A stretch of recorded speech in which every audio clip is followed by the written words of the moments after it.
अगर आप मध्य प्रदेश में रहते हैं और किसी सरकारी विभाग में दैनिक वेतनभोगी कर्मचारी हैं तो ये खबर आपके लिए ही है। इस रिपोर्ट में हम आपको बताएंगे कि करीब 9 करोड़ आबादी वाले राज्य में माली से लेकर मैनेजमेंट तक के काम करने वाले कर्मचारियों के क्या हाल हैं। 4 लाख करोड़ से ज्यादा बजट वाले प्रदेश में इन कर्मचारियों का हक कैसे मारा जा रहा है और कैसे इन्हें अपने अधिकारों और सुरक्षित भविष्य के लिए सरकार और सरकारी सिस्टम से कानूनी लड़ाई लड़नी पड़ रही है।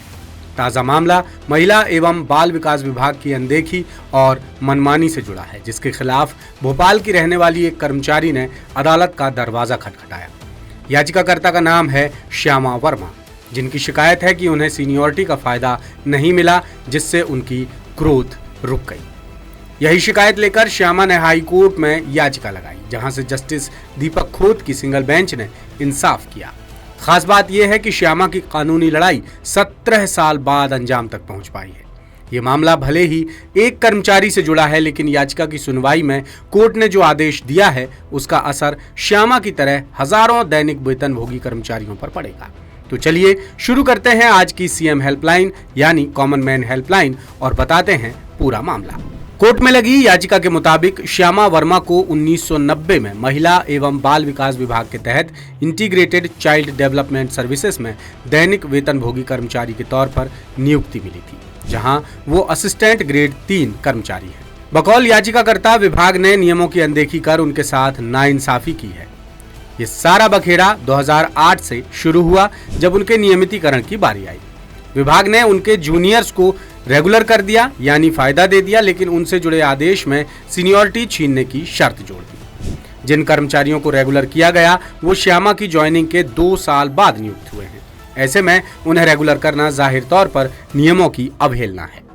इसका असर ये हुआ कि याचिकाकर्ता की सीनियरिटी छिन गई और उन्हें सैलरी समेत बाकी फैक्टर्स के फायदे से वंचित रहना पड़ा, जिसे श्यामा ने सबसे पहले ट्रिब्यूनल में चुनौती दी, लेकिन ट्रिब्यूनल से कोई हल ना निकलता देख उन्होंने हाई कोर्ट में याचिका दायर की।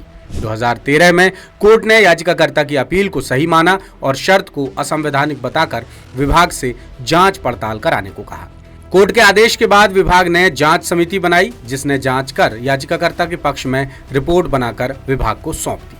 रिपोर्ट में कहा गया कि श्यामा वर्मा की ज्वाइनिंग रेगुलर किए गए कर्मचारियों से पहले हुई है, लिहाजा उन्हें सैलरी और सीनियरिटी का बराबर फायदा मिलना चाहिए। लेकिन बाद में विभाग ने अचानक दूसरी बैठक बुला ली और पहली समिति की जांच रिपोर्ट बदल दी, जिसकी तस्दीक कोर्ट में पेश दस्तावेजों ने भी कर दी है, जिसे कोर्ट ने बेहद आपत्तिजनक और गंभीर गड़बड़ी मानकर विभाग को जमकर फटकार लगाई और पूछा कि विभाग ने पारदर्शी तरीके से काम क्यों नहीं किया। कोर्ट के सवालों पर विभाग ने सफाई दी कि याचिकाकर्ता की ज्वाइनिंग के बाद नियुक्त कर्मचारियों की भर्ती रेगुलर बेसिस पर हुई है, लेकिन जब कोर्ट ने प्रमाण मांगा तो विभाग कोई प्रमाण नहीं दे सका। बाद में विभाग ने 2 अलग अलग नियुक्ति प्रक्रियाओं का भी हवाला दिया और इसे भी कोर्ट ने विरोधाभासी और गलत करार दे दिया। कोर्ट ने कहा कि विभाग का दावा सरकारी रिकॉर्ड से जरा भी मेल नहीं खाता। यानी कोर्ट में श्यामा वर्मा की सीनियरिटी प्रमाणित हो गई और उनकी याचिका लगाने का कारण भी सही साबित हुआ। इसलिए कोर्ट ने कहा कि विभाग से उन्हें सीनियरिटी के हिसाब से फायदे मिलने ही चाहिए। कोर्ट ने अमिता बनाम यूनियन ऑफ इंडिया केस की मिसाल देकर सभी कर्मचारियों के लिए समानता के अधिकार को सर्वोच्च बताया।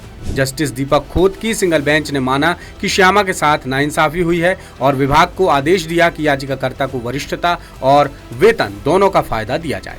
कोर्ट के फैसले के बाद श्यामा काफी खुश हैं और उम्मीद जता रही हैं कि उन्हीं की तरह बाकी दैनिक वेतनभोगियों को भी सरकार से इंसाफ मिलेगा। जबलपुर से हमारे विशेष संवाददाता नील तिवारी की खास रिपोर्ट।